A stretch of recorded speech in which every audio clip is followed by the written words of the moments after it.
Hi Flosstube, my name is Jess and I am Cross Stitch Jess here on YouTube and also over on Instagram. I feel like that's the simplest thing to say and I feel like I balk it every single time. My pronouns are she and her, and I'm gonna say it. Someone asked me why people often say what their pronouns are on Flosstube, and yeah, I figured I'd answer that question here because maybe other people are thinking it. I think quite often when people are, and I'm going to say this in air quotes, obviously the gender that they associate with, people find it weird that they still say what their pronouns are. Someone once, I can't remember where or when, but someone once explained it to me, I think in work, in the context of having it in your email signature, that by doing that, it makes it okay for people who are trans or non-binary or any other reason that they prefer different pronouns. It makes it okay for them to say it rather than them saying it basically singling them out. And obviously there can be a lot of negativity towards trans and non-binary people, which I think is just wild. It blows my mind that that's a thing. But by other people stating their pronouns, it normalizes it for them and makes it less of announcing themselves. But yeah, thought I'd spend a minute saying that in case anyone else was wondering. On to the actual point. This is my channel where I talk about cross stitch, occasionally other crafts, but I think this year I've decided to sort of take those out and do those, well, just not talk about them, just for simplicity. This is Alfie. I'm trying a new like filming setup where I've like dragged part of our L-shaped sofa around so that I'm getting better natural light, but it does mean that there isn't a spot next to me that he can curl up on. So there's also a hanging wire because my phone was on low charge. So this, if any of you watched my Flossmas, we had a cable incident with Alfie where he dragged my headphones off my head and down the hallway whilst squealing because he thought something was chasing him. Hi. Yes, I've just had breakfast. So have you. Yeah, Alfie, I'm hoping that he's gonna settle down on the sofa behind me, so you might see bits and bobs of him. Hopefully not this much of him. What have I got to talk to you about? I'm gonna start from like what I've done since the start of January. In case you're watching this much later, this is essentially like a mid-January update 2025. It is the 19th, Sunday the 19th. But yeah, I think when I started Flosstube, I said I wasn't gonna go with any expectations. I was gonna do it my own way, and then I very quickly fell into doing it the way everyone else does it and did an end of month update each month and grouped my projects by like finishes and then starts and then whips and that kind of thing. I think the way it always worked better in my head was to talk about stuff chronologically, because then I can talk about like, oh, I went to the stitchy day and while I was there I worked on this and that kind of thing. It just like logically works in my head better. So this year I'm going to go for filming when I feel like it and when I happen to have time, rather than aiming for the end of each month. And yeah, I'm going to talk about my whips chronologically, so you'll have finishes and starts and all sorts scattered in the middle. Yeah, I'm gonna, the other thing that I want to try and do this year is less editing, and I think particularly during December when I got ill, I felt like editing was like, it was a lot because there were points where I was having to edit out my coughing and sneezing and nose blowing because no one wants to hear or see that. But it meant that filming was hard because I was ill, and the more I talked the less I could breathe, but then editing also felt like a slog. I've now done like all the overlay things to show all the information about my whips. I went through and did those redid them all during my whip parade, so those are really easy to add in now. But yeah, I'm gonna try for less cuts, because the whole point of doing this was to get better at presenting, and editing myself after the fact isn't getting better at presenting. It's editing. Right, Alfie, would you mind vermouching? I don't know how to ask you to get off without endangering the cable. Hang on, let's temporarily. Off you get. Off you get. Good boy. Right, so project number 1. If you follow me on Instagram, sorry zips, if you follow me on Instagram, I think probably about half of these I posted about. The first project is Nouveau. So this is a GeckoRouge kit. I have almost like re-kitted it myself with colour matching the threads. This is 5% and I got to 5% and paused. Mostly because I was starting to run out of steam on some of that confetti. If I get you a close up, so all of this corner is kind of those orange banners and the grey background, and the start of that banner across the top is all filled in. Handy thing about sitting here is I can let Alfie out and in. Good boy.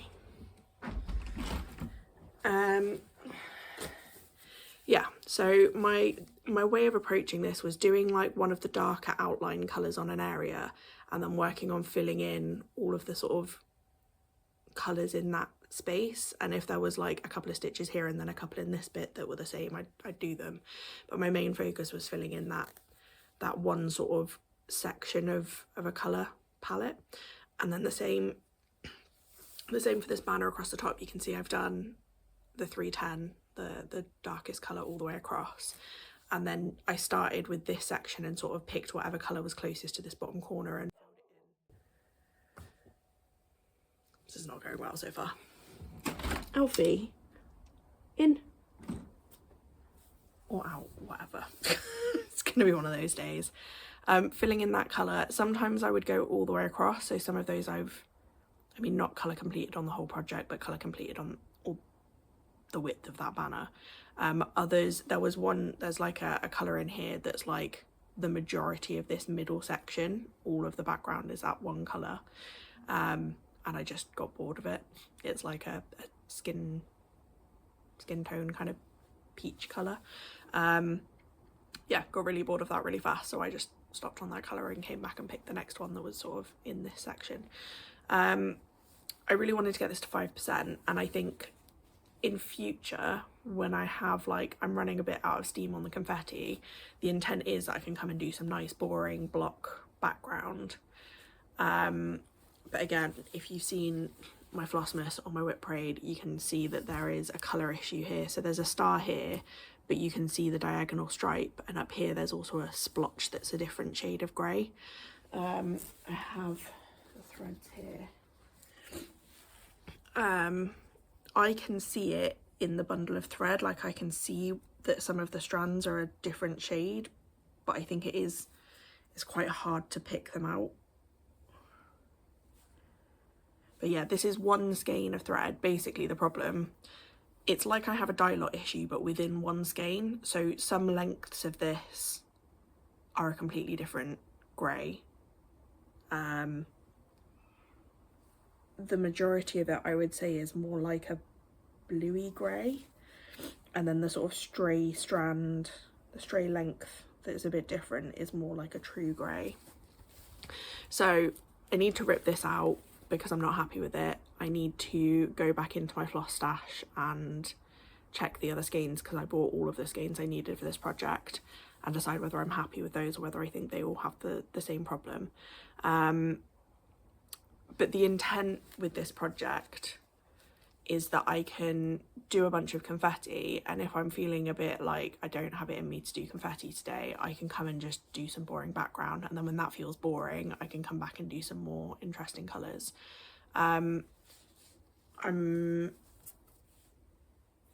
Yeah, I do want to get back to this soon. I don't want to leave it to languish. As an aside, shiny new project bag from Turtle Bay Textiles that I got. I'll talk about going to Turtle Bay Textiles in a minute, but I really like the bag, and I was stood there going, I don't know what I would put in it, but also I need a bag for gamer, and they're not thematically a great match. but I like the mix. Yeah, so I got to 5% on that one, and I do want to keep going on it. Again, for anyone who didn't watch my whip parade, my aim this year is to work on big things, like big things. Thank you, Alfie. Big things, the things. Basically last year I finished tons of small things and completely ignored my big projects. So my aim this year is to do the opposite, to really focus on the big projects whenever it's feasible to. And when I say big, I'll talk more about it at the end. Because focus on whips. Oh my life. Okay. The next thing I worked on was this Mill Hill kit. This is Aurora Borealis. Very much inspired to start this one. Oh, lots of glare. Very much inspired to start this one by Beth, and she has recently finished hers is Stitch Rovia Aurora Borealis, I think it's called. But she has recently finished it. She and I met up for a stitchy day and she was almost done. Oh, just emptied the entire Mill Hill all over my lap. Honestly, guys, this is not going well for me. But yeah, she was almost done with that, so it was really cool seeing her get close to a finish. This was one of my 12 by 12, so I think I did like 3 columns of this dark blue. I took this, I went to 2 stitchy days, some more beads. I went to 2 stitchy days last weekend, the Bristol Stitchy Day and then the Sunday Stitch Club at Turtle Bay Textiles. And I stayed over the Friday and Saturday night. So on the Friday night, I just carried on with some of this because I think it was that same day, I'd hit the 5% on Gamer and decided not to take it with me. Took some smaller projects instead. This is actually a colour complete just by pure coincidence. All of that colour is in that top corner, which is quite nice. But yeah, enjoying this as a travel project.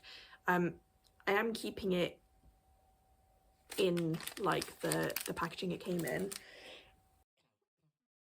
Excuse me, I might have to go get a drink actually. Not very prepared. Normally when I'm sat behind myself, this little shelf here, you can probably see, has my drink on it and hopefully out of reach. So I might have to go get my water bowl. But yeah, once you've opened it a couple of times, the sticky seal on this is not very good, so I'm just keeping it in like a plastic wallet, theoretically so that things don't go flying, but they are currently still going flying, so I might need to rethink that in a bit. Yeah, this is, I'm considering this like a nice small travel project because it's one that's got everything ready to go. So I'm not in a rush to do this. It's kind of a when the time is right, I'll work on it some more.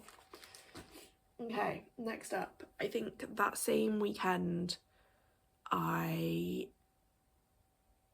think I went to the Stitchy Day on the Saturday, and then in the hotel that evening I wanted to watch some Flosstube, which meant using my tablet for that, which meant not having access to patterns. So I got this one out. This is Carpe Acus. I have no idea if I'm pronouncing that properly. If anyone speaks Latin and wants to coach me on how to pronounce this. It basically means seize the needle. And this is one where I have used friction pens to just go in and very lightly, it looks a lot bolder on the camera, but very lightly put dots. There's only 2 colours in this pattern, so I've used 2 different colours of pen to just go in and mark. So it essentially makes it a printed pattern, which is great because it's got fancy flosses, which mean they live in the bag with it. It's very easy to just pick up and do a length, very little thought. I am going to stitch this one twice. So this one is going to go, so this wall here, this is some art that my mum did for us with alcohol inks, and I want to move it and instead have this wall be my meta cross stitch wall, which is basically cross stitch about cross stitch. So great example. This pattern is designed originally to be like a little pouch, so I think this one I'm gonna frame in a teeny tiny frame, because this is literally like, it's like 3 inches, it's like the length of my finger. Yeah, this one's going to go in a teeny tiny frame, and then I've actually drawn this out again on a second piece of fabric to make into the needle pouch because I think that's really cute, and we'll make a great little like container to put some scissors and like thread a couple of needles into the fabric of it and make it a little like travel kit. So again, not in a rush to work on this one, but when the time is right and I need something where I don't maybe have my tablet with me, that'll be a great little one to work on. So I've mentioned that stitchy weekend twice now, and both days I worked on the same project and actually got a finish. Ta-da! This is another one for the cross stitch wool. So it says, I don't know who used my fabric scissors, but I will find you. And I actually had a false finish on this one because the name of the pattern is just I will find you. And when I came down and did this bottom row of text, I started on this side because it's closest to the handles of the scissors, so it was a safer counting bet. But yeah, I worked across and did the I will find you, and like Sophie in the shop even has a bell, so I rang the bell and celebrated and held it up, and then I was like, that's really weird, like why haven't they centered the text? Why wouldn't you? And then promptly realised I'd missed a whole word. So I got to ring the bell twice. But yeah, this is kind of the colour scheme for that whole wool. So on Carpe Acus, oh gosh, I'm not going to do well at holding up floppy even weave. So this sort of handle colour on the scissors is the same colour I've used on this so far, and then the silver on the blades is going to be what I use for Seize the Needle, and there's actually a needle in here and the back, like the bobbin itself, that the thread's wrapped around. I'm really happy with how this came out. I'm really glad that this Mediterranean sea colour showed up on the fabric, and I really like how the scissors have come out. So it's variegated grey. I want to say it's called uniform blue, which always throws me because it's not actually blue. But yeah, I've stitched that in diagonal stripes to give that sort of shine effect on the metal. I'm really happy with how it's come out. Yeah, my one finish for the month. And interestingly, I'm going to the Floss Friends. This is even weave. I've never framed an even weave project. I'm fairly confident doing Aida, but one of the workshops at Floss Friends is framing, like a framing tutorial, I guess. So it'd be really interesting to get some advice and some tips for, yeah, framing with even weave. This next one I'm not actually going to take out of the bag because all that I've stitched is very visible. There is a trailing thread though, sorry. This is Bee by Lorna Laine. I've stitched the bee itself before, and then this was my second start to do the whole thing. Again, shiny new project bag from Sophie. So I'm stitching this year with Rosie from Rosie X Stitching. It'll be here, I think. I'm confused because I'm seeing myself flipped and I'm trying to work out if that's how I would see it when I'm editing. Anyway, we're stitching this together. Rosie has come up with the great hashtag of get your gecko out because she started hers quite a while ago, and yeah, there's a couple of other people already who have said they're going to join us. So if you have a neglected GeckoRouge kit, or even if you have a new one, get it out, get started on it, get some progress, and yeah, tag us in your posts and things. For this one, I am considering a restart. I think this is only like 200 or 300 stitches, so I'd rather make this decision now.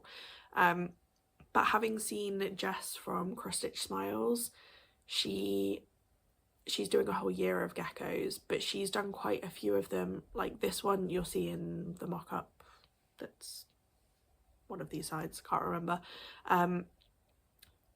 There's the bee and then the honeycomb background with some flowers and things, but then around that it's just empty.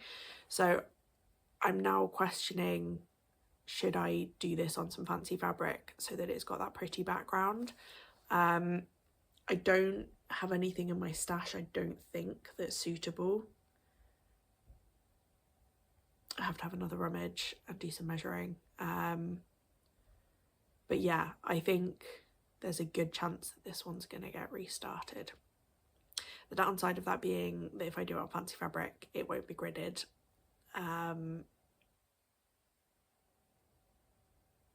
Which makes counting errors more of a potential issue, but we'll see. Let me know what you think. Should I just crack on as is? The other thing, I don't know how well you'll be able to see, the margin on this is tiny. I've got like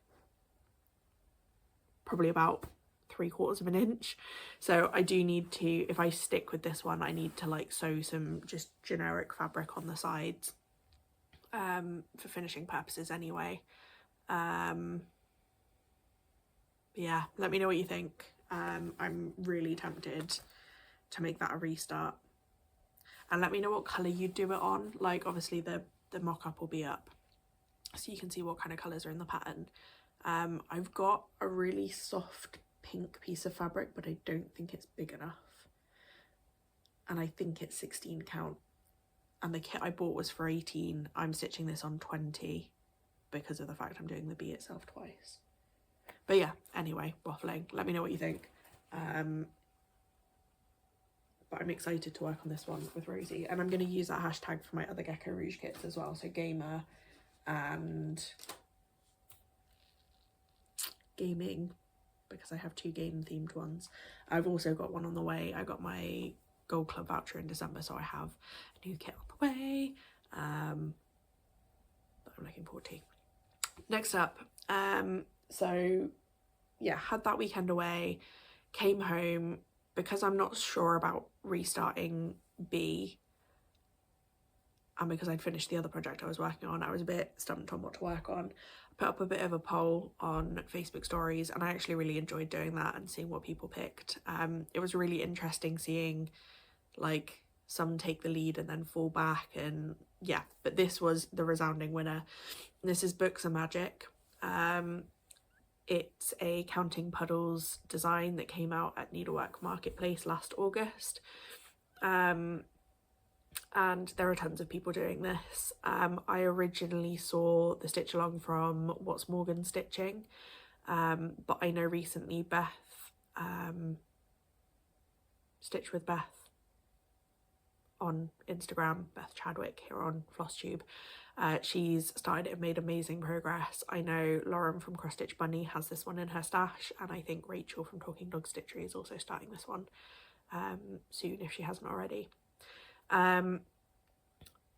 So I somehow, funny story, back in December I got a big haul of DMC. A shop near about half an hour away from me was closing down and was selling all of their DMC really cheap, and I went and bought all of the colours that I was missing that they had. I counted the other day, and I think I'm now missing 32 colours out of whatever it is, 447. So I've got over 400 colours of DMC. I'm still missing some from this project. I'm so frustrated because I was really excited getting that haul that I'd be able to like fill in some of the gaps. Because I started this at the start of December and I got that haul about halfway through. Really excited that I could go back and fill in some of the gaps. No, still missing some.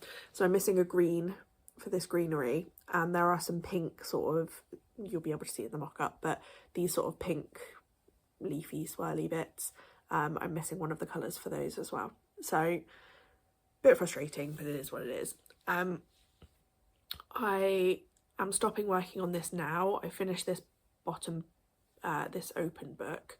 I am going to be double dipping on South for this one. So as well as the Books and Magic Sal that's already running, Stitch Ecology, Rachel, is doing a Sal for the, I don't even know what the author's name is, but the Fourth Wing trilogy. The third book in that trilogy is coming out on Tuesday, in 2 days' time.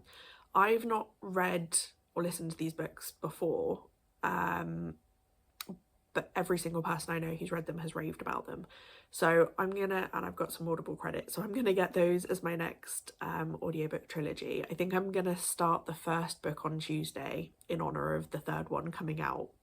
But beneath this open book there's a stack of 3 books, so they say books are magic, and I think each time I finish one of the 3 books I'm going to finish listening to one of the books in that trilogy. I'm going to stitch one of the 3 books in the stack, and hopefully by the time I get to the end I will have had a chance to pick up the extra couple of colours and fill in some of the other gaps as well. So this one's going away for now until I either get those missing colours to fill in some of these bits, or I finish the first book in that series.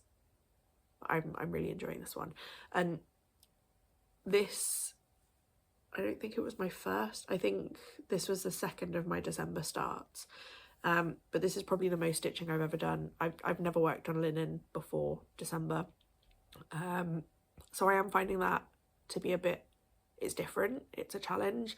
I have to have it in the hoop and I have to do the poke and pull method rather than sewing method on Aida, but I am really enjoying this and I love how it's coming together. Yeah, books are magic. And that brings me on to my last project. Crinkling while I get it out of the bag, sorry. Oh, here we go. So this one is the Buzz Block Party, and you can see there, oh, upside down. I've got the pins as well. This was a gift from Rachel, which I am very much enjoying. And my progress so far. So this was one of my 12 by 12. I started this on New Year's Eve, and all I did on that day was the black outline of this box. I went to the Birmingham Stitchy Day. They do like a monthly meetup in a cafe in town. And during that I filled in all of this honeycomb pattern.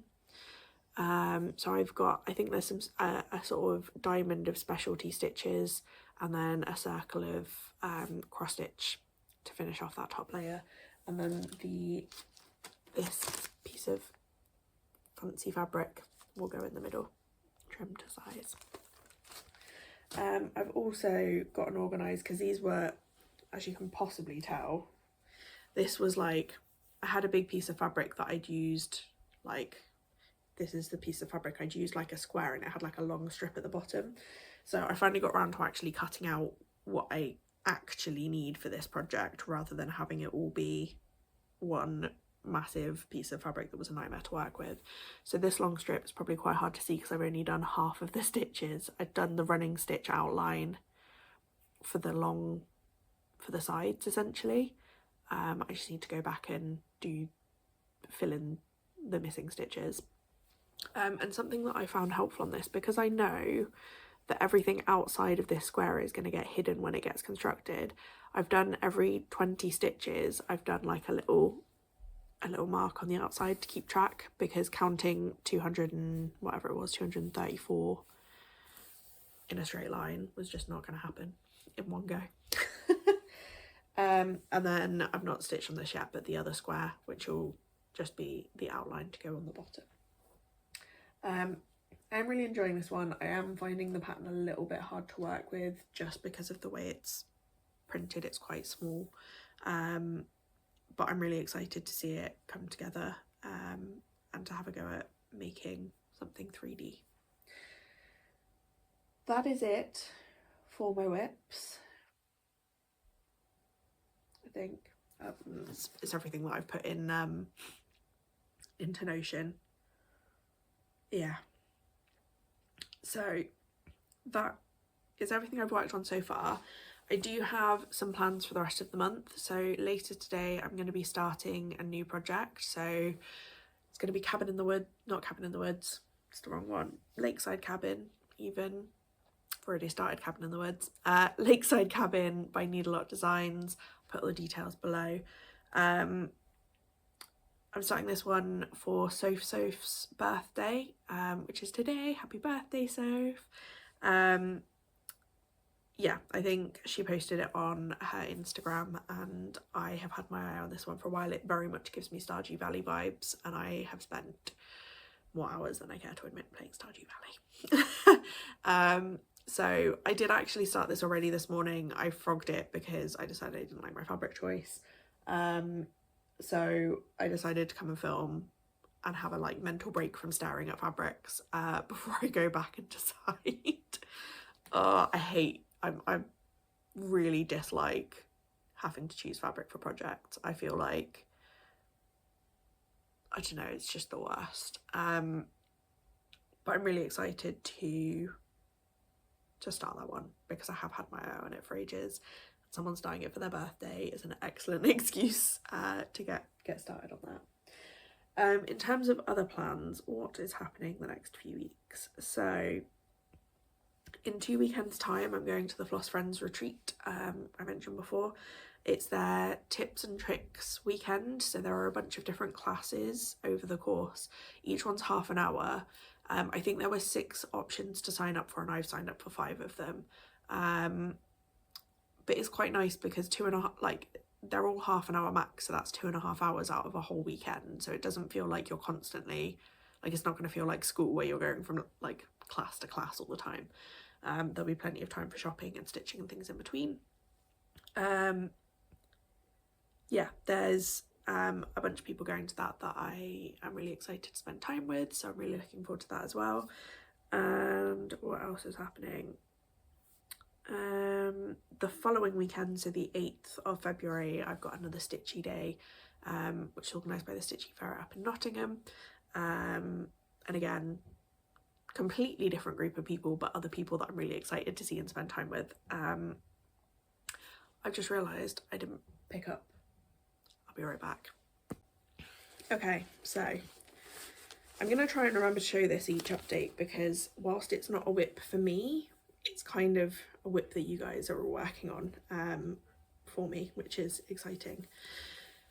This is my Stitchy Friends Are the Best Friends. I don't know whether to call it a sal or a round robin. I guess it's like a round robin but miniature. I stitched the middle of this, and every time I go to a stitchy day I bring this along and ask people if they'd like to, no obligation, to stitch a star or a heart on it. I'm really enjoying seeing this project. I really enjoy seeing people pick their colours or patterns. So Rosie was at the Bridge End Stitchy Day at the Tattle Bay Textiles. She stitched this in black and yellow stripes because we're stitching on B together this year. Soph did hers in a checkerboard because she was saying she wanted to reminisce on her emo days. There are people who have mixed threads. So I'm trying to find where it was. Someone had, wasn't that one? Up here. Someone wanted to make their own variegated thread, so they've done green and purple.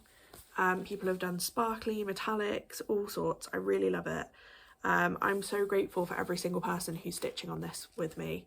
My plan is to bring it to all the stitchy days I go to this year, and retreats and things. There's bound to be one at some point that I forget. But yeah, I'm really excited to see this grow. I need to sit down and draw some more hearts and stars on though, because it is I've had to twice now to add to what's already there. But yeah, really excited, and I will try and remember to show this every month or every update so that you can see it progress. Yay! This is gonna eventually be a project bag. Cool. Right, back to plans. Detour.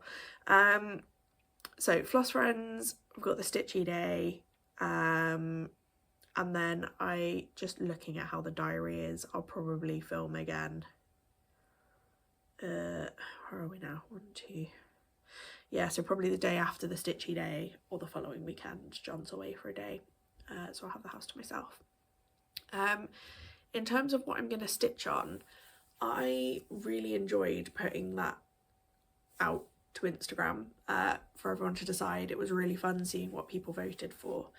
I've also been doing some thinking around how I organise my whips in terms of what I'm going to work on, I know I sort of said before about working on the big things when it's feasible to.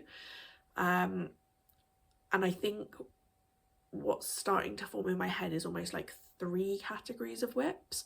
So the big, like the GeckoRouges, my unconventional X stitch, the ones that have tons of colours, and a lot of those, if they're kits, so the ones that I bought directly from GeckoRouge, I have them as kits, so they've got all of the colours already in the bag, so they're like a little bit easier to just take and go and stitch on.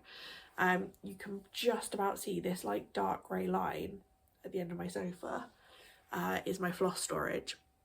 For probably about 95% of my projects, I work from my master set. I don't kit things up, I don't keep floss in the bags. The exceptions are if it's a kit that I bought that comes with a thread, or if it's fancy flosses, they tend to live in the project bag because I haven't got as far as having a proper storage system for those yet. So everything else I work from my stash, sitting in my spot with the threads right next to me. So yeah, big projects with lots of colours where ideally having either access to my master stash or space to have all the thread cards, because GeckoRouge projects have tons of colours. Having the space to have that out and be able to get to the colours easily makes it not great for travelling. So that's one category, like the big confetti projects. The next is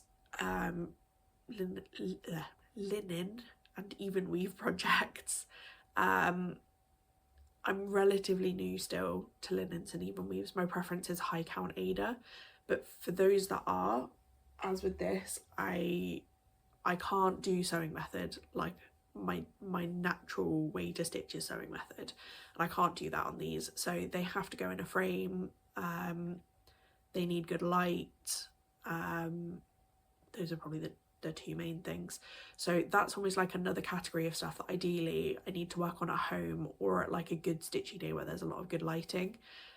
So that's almost like category 2. Like if I'm not feeling tons of colours and confetti, I've got some linen projects where it's just one colour because it's Quakers and I've picked one colour for the whole project.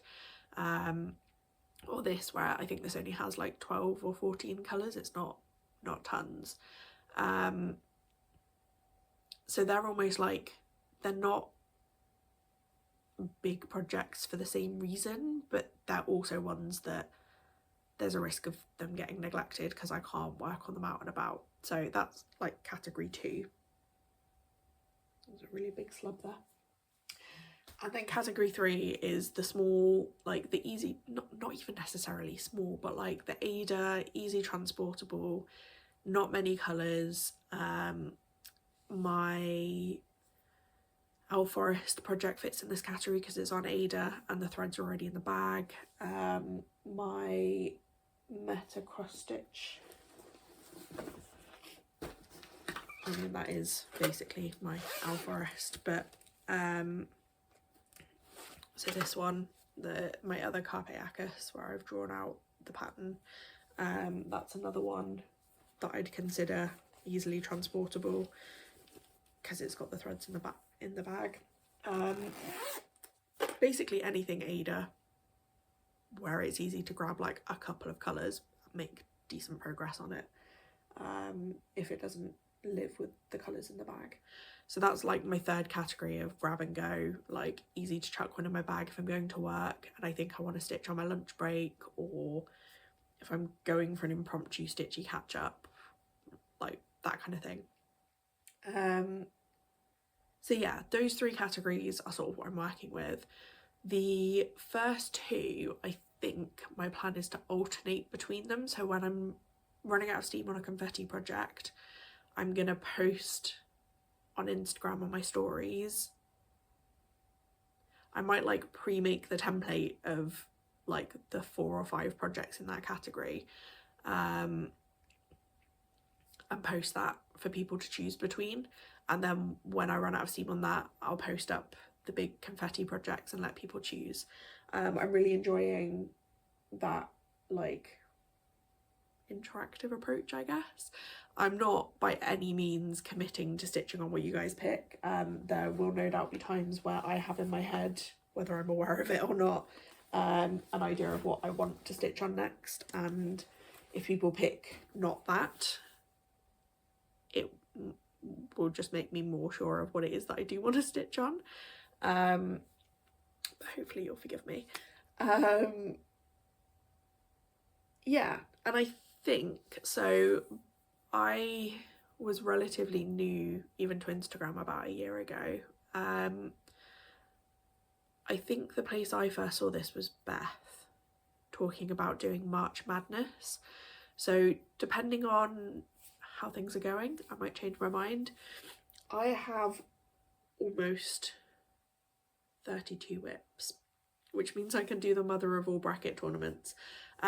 If you've not come across the idea of March Madness before, I think, is it the Steel City Stitchers have like a video where the 4 of them are talking through how it works and how each of them have sort of made it their own.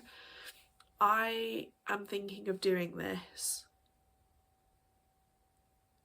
in a somewhat over the top way. So starting on the last day of February, I'm going to post up pairs of projects for people on Instagram to vote on. 24 hours later, so on the 1st of March, whichever one has won, I will stitch on for that day, and at the same time I'll post up the vote for what I'm going to stitch on the next day. So there'll be 16 of those pairs for the 32 projects in total, which will take us to the middle of March. That will then leave me with 16 projects left, which will get put into 8 more pairings, and they'll go for the next 8 days. So by the end of the month, basically, we'll have come down to a winner. It will mean that I touch at least half of my projects in that 1 month, which feels like a good thing. And to be honest, with how small some of them are, that like I might even get like a 1-day finish on some of these. And then, so a lot of other people do it where they get to a winner by the middle of the month and then they'll aim to finish that project by the end of the month. I think what I'm gonna do is take the whole month to work through this process to get to a winner. And then, because I'm a sucker for alliteration, I think instead of doing like Mania, where you work on lots of different projects again, I think I'm going to try and do Monogamous May. So whatever project gets to the end, I will work on monogamously, either for the whole month or until that project is finished, and then I might work on like the runner-up and like carry on that way if it's small projects that get to the end. So yeah, I'm quite excited by this plan. It feels insane. Like I feel like a lot of people do March Madness with only 8 projects, so doing it with 32 seems nuts. I'm gonna have to have a couple of new starts because I think I'm on 30 at the moment. I'll be on 30 with Cabin, I think. Yeah, with my 1 finish and then a new start, that'll bring me back to 30. So it does mean I need a few, or I might have like some of the bracket pairings be like a new start. It's also my birthday in March, so I might doctor things a little bit to get to work on something I particularly want to work on my birthday, but we'll see. Yeah, that's my plans for the next few months. In the meantime, I am going to start Lakeside Cabin again. I need to go pick my fabric. I might do this today. I'm kind of undecided. I watched yesterday Ebony's, is it In Stitches with Ebony? She has put up a video of her decluttering and organising her craft space, her storage for her cross stitch. And I've been considering for a while, we've just like reorganised our living room and changed some of the storage, and it means that I've sort of done very similar to her, although she has great tips, definitely go watch. I love the idea of a time will tell box. I definitely need that for the things that I'm indecisive about. But yeah, I was thinking, I think particularly my floss storage and maybe my fabric storage, I do like a little bit differently in terms of how I organise them. So I might film that today and put it up next week or something. Yeah, I feel like I'm waffling at this point. Thank you for joining me and spending some time. I hope you've enjoyed this. I have really enjoyed stitching on all these projects so far this year, and I'm really excited to see what the community chooses for me to stitch on next. I think whilst I'm making that start on Lakeside Cabin, I'm going to put up the vote for the next full coverage project that I work on. So if you're not already, head over and give me a follow on Instagram and yeah, have your say. Thank you for watching. I hope you've got some lovely stitching done, and I will see you next time. Bye!